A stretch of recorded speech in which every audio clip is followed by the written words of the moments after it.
قانون ہاتھ میں لینے والوں سے آہنی ہاتھوں سے نپٹا جائے گا۔ ملک دشمن عناصر سے کوئی رعایت نہیں برتی جائے گی۔ مشیر وزیر اعظم رانا ثناء اللہ کہتے ہیں کہ مخالفین پر جھوٹے مقدمات کروانے والوں کو مکافات عمل کا سامنا ہے۔ مزید بولے، ستھرا پنجاب پروگرام کی دنیا معترف ہے کہ جو جائز کام ہے، جو جائز خدمت ہے، وہ ہر پاکستانی کا حق ہے اور ہمارا وہ خدمت کرنا فرض ہے۔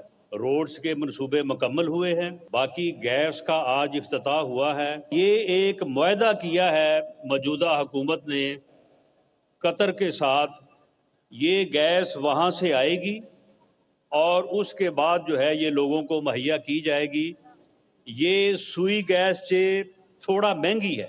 30 گاؤں جو ہیں وہاں پہ جو کوئی مقامی آبادی رہ گئی ہے وہاں پہ بھی جو ہے وہ پائپ پڑ جائیں گے اور اس کے بعد ان کو جو ہے وہ گیس مل جائے گی۔